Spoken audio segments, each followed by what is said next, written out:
une gestion approximative de la pandémie du coronavirus. C'est le reproche fait par l'Union pour le progrès et le changement au gouvernement. Face à la presse cet après-midi, l'UPC dénonce le manque de courage de l'exécutif et l'invite à fermer les frontières du Burkina au pays à plus de 50 cas de Covid-19. Les transports en commun sont en effet jusqu'ici épargnés par les mesures prises pour lutter contre le coronavirus, un secteur à fort potentiel de propagation du virus que la rédaction de BF1 a décidé de passer à la loupe ce soir. Voilà pour les titres, mesdames, messieurs, bonsoir et merci de nous choisir. L'épidémie de coronavirus a atteint officiellement le seuil de 20 personnes contaminées au Burkina Faso. Le gouvernement a lancé sa riposte à travers diverses mesures et consignes d'hygiène et de sécurité. Interdiction des manifestations regroupant plus de 50 personnes, fermeture des écoles et j'en passe. Des mesures jugées insuffisantes et inappropriées par l'Union pour le progrès et le changement. L'UPC veut des mesures fermes. Le parti recommande par exemple la fermeture totale des frontières du Burkina aux pays les plus touchés. Rémi Lambert-Nébié a suivi pour nous la conférence de presse qu'il a animée cet après-midi à Ouagadougou.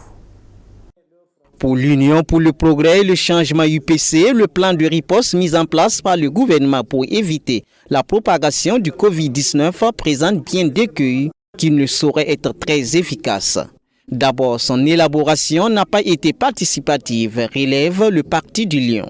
Sans nier les efforts qui ont été déployés par le ministère de la Santé jusqu'à présent pour apporter des réponses à la crise, force est de constater qu'elles étaient parfois incomplètes, sans concertation préalable et mal coordonnée. La réponse à apporter à cette pandémie devait privilégier l'approche participative dès le début de la pandémie. En effet, les partis politiques, les organisations de la société civile, les syndicats, les coutumiers et religieux devraient être associés dès le début aux concertations afin d'en ressortir avec des mesures consensuelles sous bien sûr l'égide et l'éclairage du ministère de la Santé.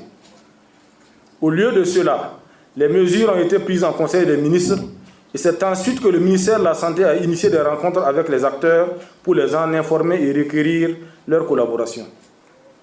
Ce type de démarche n'est pas efficace et tous ceux qui sont dans le domaine de la planification des projets de développement en général et de santé publique en particulier vous le diront.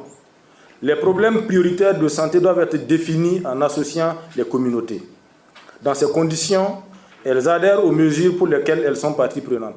Certaines mesures adoptées par le gouvernement manquent également de logique selon l'UPC. Nous avons adopté des mesures correspondant au niveau 2, ce qui peut contribuer évidemment à éviter la propagation des cas à travers le pays, certes. Cependant, ces mesures semblent sélectives et répondent parfois à des considérations autres que médicales. En effet, dans un premier temps, le gouvernement a interdit seulement les regroupements importants nécessitant une autorisation préalable jusqu'en fin avril 2020. Face à la critique acerbe sur ces mesures sélectives, il s'est ravisé et a étendu les mesures aux écoles et aux universités au regroupement de plus de 50 personnes. On constate cependant que bien d'autres endroits confinés et présentant les mêmes risques, sinon des risques plus grands de propagation de la maladie, ne sont toujours pas concernés par la mesure. Cette situation ne peut que nous exposer davantage à une propagation plus rapide de la pandémie, si nous n'y prenons garde. L'Union pour le progrès et le changement invite le gouvernement à faire preuve de courage en osant adopter certaines mesures restrictives et préventives. Au regard de tout ce qui précède, l'UPC recommande au gouvernement les actions concrètes suivantes. La fermeture totale des frontières, ou à défaut la suspension immédiate pour une période de 15 jours renouvelable de l'entrée dans notre territoire des voyageurs étrangers en provenance des pays ayant plus de 50 cas confirmés.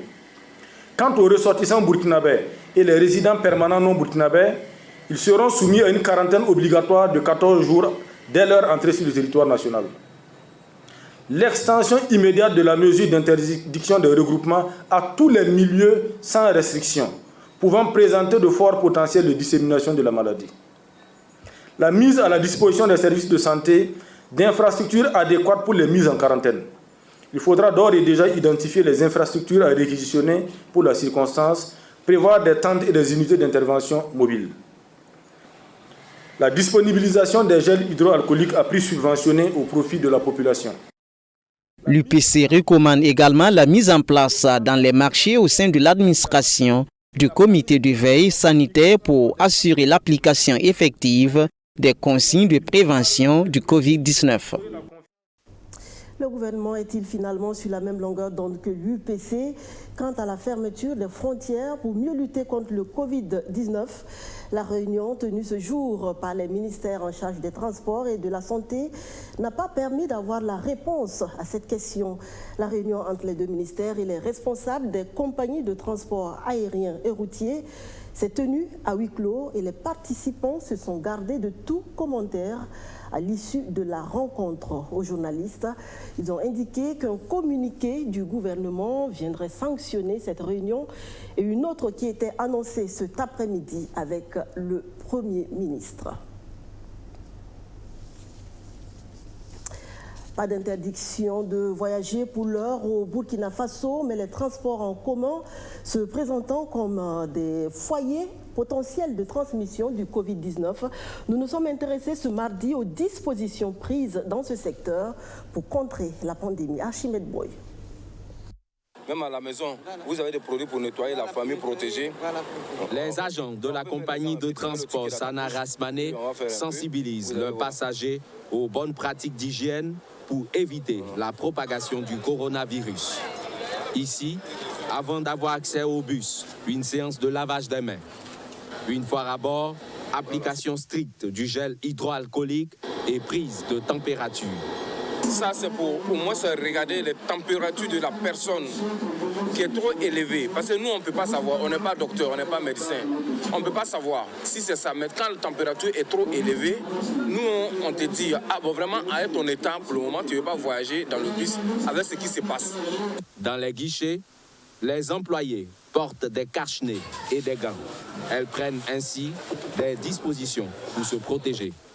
À la compagnie de transport Elitis, les mesures d'hygiène sont aussi respectées. Comme cette dame venue réserver son billet, tous les clients doivent s'y soumettre. Elitis fait aussi dans la sensibilisation. Voilà, si vous remarquez un peu dans nos gares, dans les toilettes, on a des sanitaires où on demande, on a même mis des affiches où on recommande aux gens de se laver des mains régulièrement et tout ça. Donc, et en plus de ça, on leur rappelle ça et puis on a mis à disposition des gels hydroalcooliques et tout un ensemble de dispositifs, des masques, des gants et puis même un désinfectant spray pour pouvoir pallier à ça. Tous ces acteurs sont conscients que les gares sont des lieux d'affluence et donc d'interaction. Au regard du caractère contagieux du coronavirus, ils ont opté pour la sensibilisation car, disent-ils, prévenir vaut mieux que guérir. Les syndicats, conscients de la gravité de la pandémie de coronavirus, n'ont pas marché ce mardi 17 mars comme prévu. Et même que la grève de 120 heures qu'ils ont décidé de maintenir se déroule dans le calme, pas de piquet général. Les travailleurs sont invités à rester chez eux pour des organisations syndicales comme le SYNCHA qui font face à des critiques sévères de la part du gouvernement. On ne peut pas être plus sensible que cela. Le secrétaire général du syndicat national des travailleurs de la santé humaine et animale est au micro de Archimède Boy. Un aspect qui montre que nous ne sommes pas insensibles à la question, la première chose, c'est que la coalition, à travers tous ses membres, que ce soit à la douane, au niveau des hydrocarbures, à la santé, au transport, nous avons prévu des services minimums qui font l'objet de suivis quotidiens et dont l'évolution et l'incidence sur l'intérêt de la population fait l'objet de réaménagement. Et dans le secteur de la santé, ce que je peux vous dire, nous avons, suite à l'information sur l'existence d'épidémies de rougeole à Boromo et à Sibi, nous avons exempté donc, les travailleurs et les agents concernés de participer à la grève pour effectivement pouvoir s'occuper des populations. À Dédougou, il y a un district qui, en vaccination réactive, c'est-à-dire qu'il y a des cas, et pour prévenir l'extension, et on fait une vaccination pour protéger la population. Nous avons, avec la coalition, autorisé que les agents de santé puissent participer à ça. Il y a beaucoup d'autres aménagements que nous avons faits pour les déplacer à Kaya. La structure locale là-bas, sous l'égide donc de la coalition, nous avons instruit la section du Sanmatenga. Ils ont ouvert au secteur 6 une formation sanitaire dédiée spécifiquement aux déplacés. Voilà, en plus du service minimum qui existe au CHR. Donc, je trouve que c'est faux et c'est des tentatives de nous opposer à l'opinion et aux populations, et tout en cachant leurs responsabilités par rapport à la situation. Si nous sommes en lutte, ce n'est pas, au hasard, ce n'est pas pour rien. C'est leur gouvernance qui nous a conduits là. Donc, je pense que raisonnablement, c'est là-bas plutôt qu'ils devraient mettre l'accent, plutôt que c'est des faux fuyants. L'insouciance et l'indifférence pouvaient se lire sur leur visage. Des centaines de jeunes amateurs de cascade à moto se sont livrés dimanche dernier à leur sport favori, une activité qu'ils ont allègrement menée pendant des heures à Ouaga 2000, malgré tous les dangers qui y sont liés et en dépit des risques sanitaires dans un contexte de Covid-19.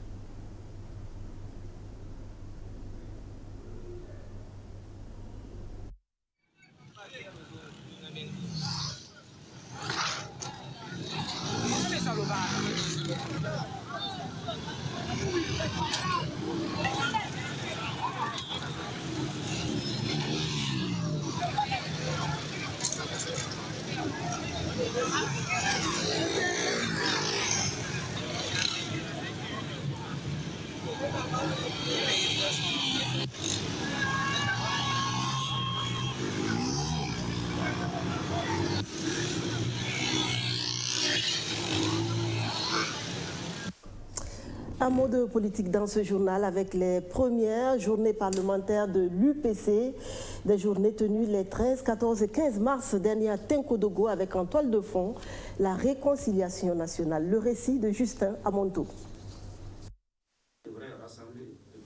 Au Burkina Faso, la réconciliation nationale est chantée, mais son opérationnalisation traîne le pas.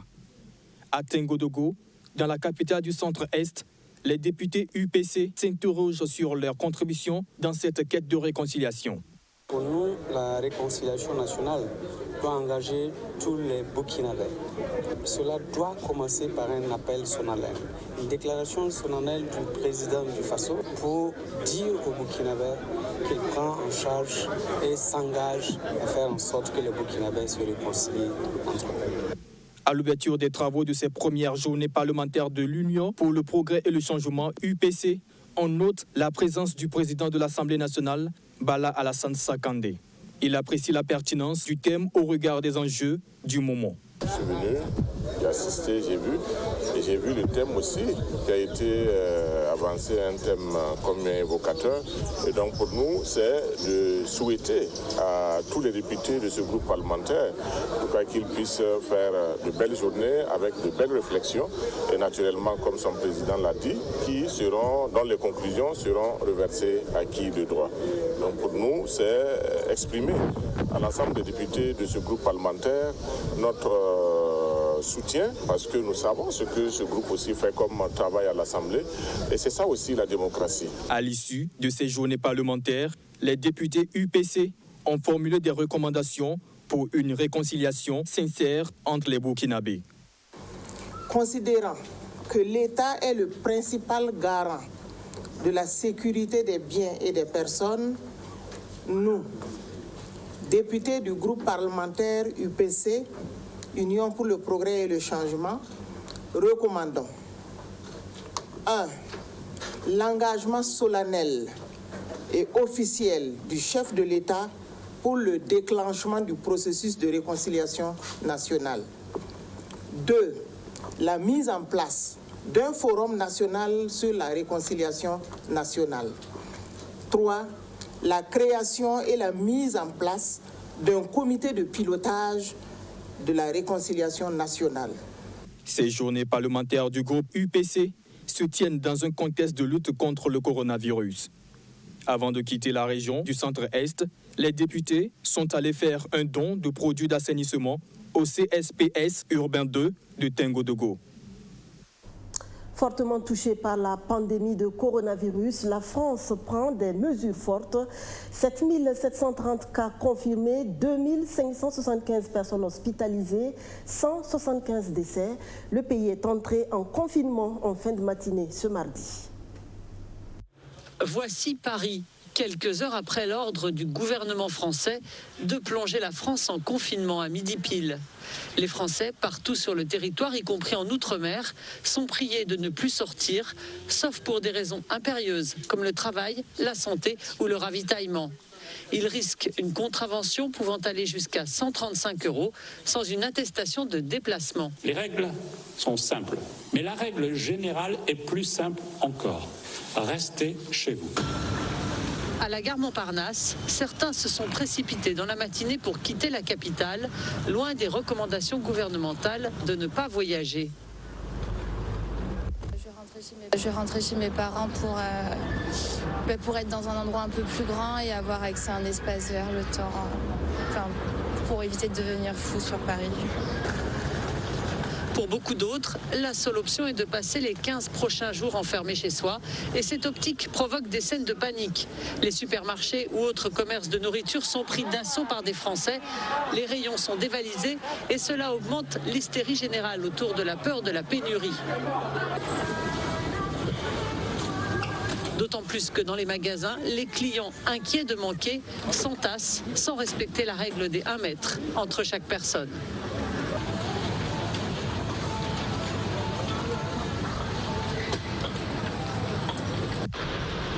Le combat contre le coronavirus pourrait durer des semaines, mais les conséquences sur l'économie se feront sentir bien plus longtemps. Pour limiter les dégâts, le gouvernement français sort l'artillerie lourde. Le président Emmanuel Macron a assuré que l'État protégerait les salariés et les entreprises. Nous mettons en place un dispositif exceptionnel de report de charges fiscales et sociales, de soutien au report d'échéances bancaires et de garantie de l'État à hauteur de 300 milliards d'euros pour tous les prêts bancaires contractés auprès des banques. Ce mardi, le ministre français des Finances, Bruno Le Maire, a également annoncé un plan d'aide de 45 milliards d'euros pour les entreprises. Le ministre français de l'économie a également révélé que le gouvernement était prêt à utiliser la nationalisation si nécessaire. La nationalisation, une mesure que le gouvernement italien veut mettre en place pour sauver Alitalia, la principale compagnie aérienne du pays, déjà fragilisée par des dettes croissantes. Le gouvernement italien a également adopté ce lundi un décret d'urgence de 25 milliards d'euros pour soutenir l'économie. De son côté, l'Allemagne a annoncé 550 milliards d'euros aux entreprises sous forme de crédit. C'est le plan d'aide le plus important de l'histoire du pays depuis l'après-guerre. Les entreprises des secteurs du tourisme et des services, parmi les plus touchés par l'épidémie de coronavirus, sont les candidats les plus probables. La compagnie aérienne allemande Lufthansa devrait notamment supprimer 2/3 de ses vols dans les prochaines semaines. L'aéroport international de Ouagadougou fait sa toilette pour répondre aux normes internationales. Sa piste d'atterrissage désuète est en train d'être rénovée. Les travaux qui vont coûter 4 milliards de francs CFA ont été lancés dans la nuit de ce lundi. Abdou Aziz Saré. Aéroport international de Ouagadougou ce 16 mars. Il est 23h et le dernier avion de la journée prend son envol sur une piste d'atterrissage qui ne répond plus aux normes internationales. Et pour cause, elle est amortie par le poids de l'âge. Sur le bitume long de plus de 3000 mètres, des creux et de nombreuses fissures pouvant provoquer un dérapage d'avion. Pour rassurer les compagnies aériennes, le gouvernement burkinabé a décidé que cette piste soit totalement réhabilitée. Ce rabotage marque le début des travaux. Il semble que les derniers travaux sur cette piste-là datent de 1989. Ça fait 31 ans aujourd'hui. Et qui connaît les avantages de notre pays, parce que nous sommes un pays carrefour, qui fait qu'il y a pas mal de compagnies aériennes qui desservent notre pays. Et si nous voulons conserver cet avantage-là, il est bon que nous nous entourons de toutes les garanties qui puissent permettre à ces compagnies-là de venir chez nous. Alors c'est pour ça que le gouvernement a consenti d'énormes sacrifices dans ce contexte assez difficile de rareté de ressources pour permettre que cette piste-là soit réhabilitée entièrement et permettre vraiment qu'il y ait une certaine sécurité pour rassurer vraiment la plupart des compagnies aériennes qui viennent dans notre pays. D'un coût global de plus de 4 milliards de francs CFA, les travaux de réhabilitation visent à finaliser le processus de certification de l'aéroport international de Ouagadougou afin de classer le Burkina Faso parmi les États qui répondent aux exigences de l'OACI, l'Organisation de l'aviation civile internationale. En effet, l'OACI exige que les États certifient leurs aérodromes utilisés par les vols internationaux, ceci dans le but de s'assurer qu'ils répondent aux spécifications concernant les installations et l'exploitation technique. Il faut noter que les récentes statistiques du Bureau régional de l'OACI informent que moins de 30% des aérodromes internationaux des 54 pays africains sont à ce jour certifiés. Pour l'aérodrome de Ouagadougou, le point majeur restant à mettre en œuvre est la réhabilitation de la piste, la vérification de la mise en œuvre des procédures opérationnelles, puis la délivrance du certificat d'aérodrome par les experts de l'autorité de l'aviation civile de notre pays, j'ai nommé l'ANAC. L'entreprise attributaire du chantier s'engage à faire un travail de qualité dans le délai. Au Burkina, on a fait de nombreux chantiers de qualité et je pense que si le gouvernement nous fait confiance sur ce projet qui sera très technique avec une organisation très stricte parce que des horaires resserrés pour travailler, je pense qu'on nous fait confiance parce je pense qu'on a prouvé qu'on savait faire des chantiers de qualité avec le respect des délais. Les travaux vont s'effectuer sur une durée de 4 mois à compter de ce 16 mars, conduisant ainsi à la fermeture des vols de 23h à 8h du matin. La piste sera fonctionnelle en dehors de cette plage horaire tous les jours sans discontinuité. Tels nous sommes, tels nous jugeons nos semblables. Ainsi, une mauvaise personne aura tendance à croire que les autres le sont aussi et vice-versa. Ne soyez donc pas surpris qu'un sorcier vous accuse de sorcellerie. Comme la vie peut être drôle. À demain, merci.